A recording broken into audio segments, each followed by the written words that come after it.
आगे से बनाओ, आगे से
रोहानी को और उसको बिठा दो, क्या नाम है, कनक को। रोहानी तो याद ही, रिया भी तो अंदर ही है। वो बड़ी है, ये छोटी छोटी है, ये ठीक है, वो तो बड़ी है।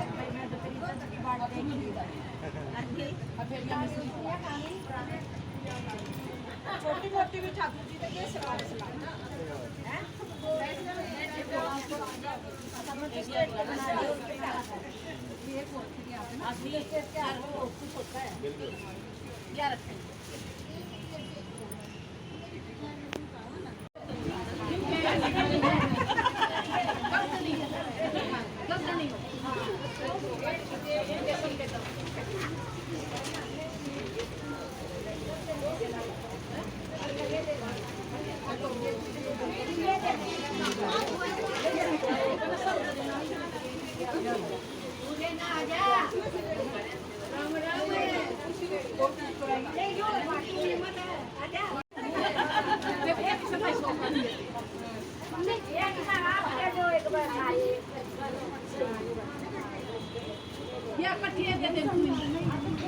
और क्या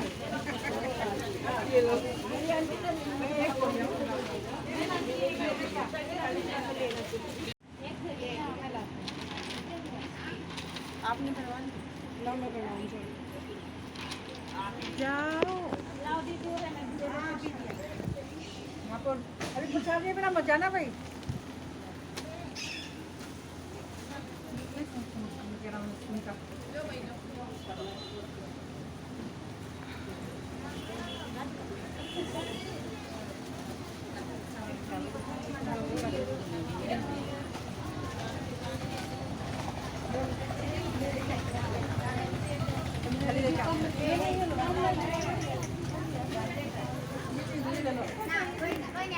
ना मेरे को दे दे और कौन प्रसाद बना रहा है भला?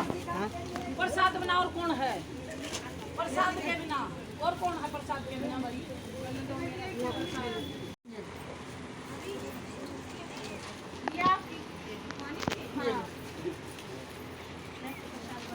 सरला सरला की तक चली गई प्रसाद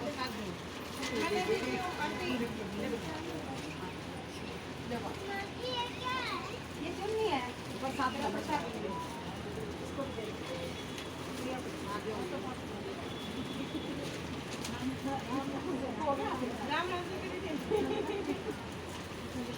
लो भाई बस ठीक सही है। और क्या दो रांडो वाह हाँ सही हाँ मक्खन मिश्री आशीर्वाद दे दो। आशीर्वाद दे दो रानी आशीर्वाद दे दे कमर प्रसाद से आशीर्वाद दे दियो।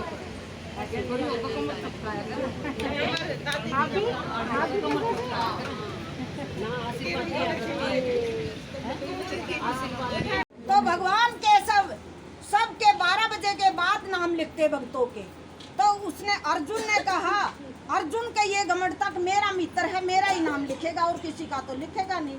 उसने सबसे वो कह रहा कि हे केशव, आप 12 बजे से ऊपर टाइम हो गया, क्या कर रहे हो रात को? कि मैं तो भक्तों के नाम लिख रहा हूँ कि इस समय। हाँ, मेरे को तो रात दिन में तो मैं ये देखता हूँ कौन छल कर रहा, कौन कपट कर रहा है, कौन बेईमानी कर रहा, कौन अच्छी कर रहा, कौन बुरी। लेकिन मैं रात में सबका लेखा जोखा पूरा डायरी में रात को लिखता हूँ। तो उसने कहा कि आपने सबसे पहले, उसने कर्ण का नाम लिख रखा था कि सब आपने कर्ण का नाम जो लिखा है ये बड़ा गलत लिखा है। ये दुष्ट का नाम क्यों नहीं लिखा? वो के मान नहीं है दान देने में। अब ठीक है, मैं कर्ण का नाम लिख, ये दुष्ट का उसका तो नीचे लिख दिया, ये दुष्ट का ऊपर लिख दिया। तो मेरे ठाकुर जी है, बड़े भक्तों ने देखते हैं आजमा आजमा के। तो उसने कुछ समय के बाद वो युद्ध तो होने जा रहा था, इतनी बारिश कर दी, अब एक भी पत्ता उसने सूखा नहीं छोड़ा।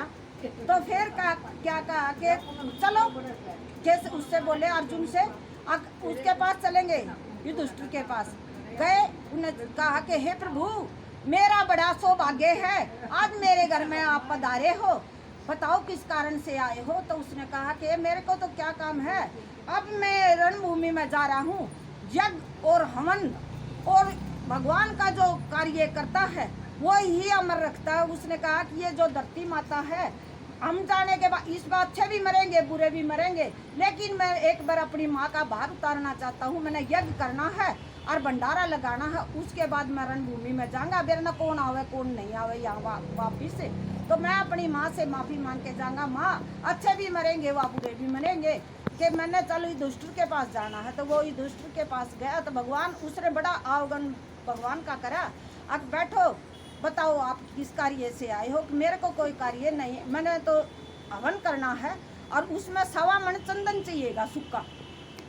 अच्छा, तो उसने कहा कि ठीक है, आपने सब मंत्री भेजे, अब सूखा चंदन देखो। मेरे ठाकुर जी सब आवड़ा थोड़ी, जिस भगत की परीक्षा लेगा उसकी बड़े एक एक नखून मान उसकी किताब वो नहीं छोड़ेगा। उसने कहा कि जाओ सब ये देखो बन में कौन सी सूखी लकड़ी है, सब पत्ते चूरे।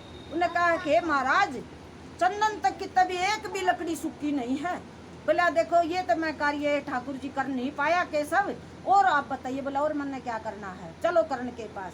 तो ये दुष्ट का तो 3-3 खाम थे चंदन के, और कर्ण जाते के साथ लौट गया।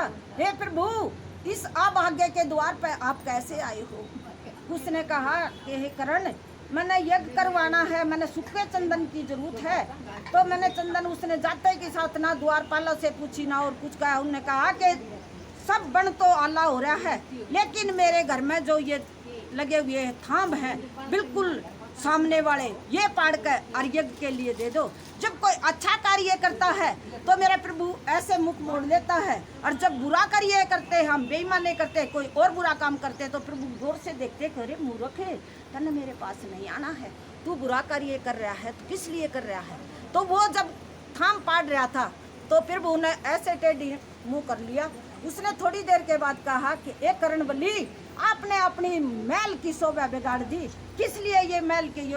उसने भगवान केशव से कहा कि प्रभु, इस रणभूमि में जाने के बाद कौन आवेगा, और आपका जो चाहिए, तो मेरा शरीर भी, मैं किसी दुष्ट के हाथों मारे जाऊंगा, आज मेरा शरीर भी काम आता हो तो आप लगाओ। और इस रणभूमि में ये माटी के खिलौने हैं, ये महल मकान सब यहीं से बने हैं, यहीं मिट जाएंगे। अगर ये आज यज्ञ में मेरी माँ का भार उतार, धरती माता का भार उतर रहा है, तो मेरे पूरे महल आप उसमें लगा दो यज्ञ में। तो उसने कहा कि रे मूर्ख अर्जुन, मैं बार बार कहता हूँ, तू मेरे से आगे मत बोला कर, गरु के आगे ज़्यादा बोलना ठीक नहीं होता।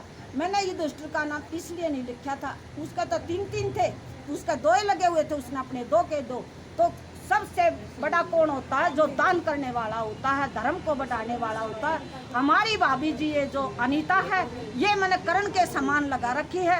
इसके पास किसी टाइम, किसी दिन, इसको किसी लड़की की शादी हो, कुछ भी हो, हम बहुत साल से, हम दोनों बहन, ये सरला बहन जी है, ये मेरी बहुत मित्रता है, बहुत अच्छी सहेली है। इसने बताई कि हमारी एक भाभी है, और फिर हम भाभी से मिले तो मैं शुद्ध बुद्ध भूल गई। अब इतने अच्छे मैंने कर्म कर रखे हैं, जो मेरे अच्छे की संगति होती है, और धर्म में सबसे आगे मेरा कार्य कभी रुकने नहीं देती। मैं कहती हूँ हे ठाकुर जी, इस वो करण वाला ही दिन दुगनी और रात चुगनी इस घर को इतनी बढ़ावा दे, इस नगर खेड़े को, इस पूरे रोहतक को, जो सब सुखी रहे और सबके सुख में मेरा अपना सुख है। मैं सबको ये बधाई दे के जाती हूँ। ए ठाकुर जी, जिसका भी कार्य रुक रहा हो सबका कार्य तू करना, सबके घर में अच्छा अच्छा काम करना और सब खुले फड़े। भगवान उनकी खुशी में, सब नगर खेड़े की खुशी में मेरी अपनी खुशी है। बोलबा के बिहारी लाल की जय। बहुत कुछ बोल दिया ना।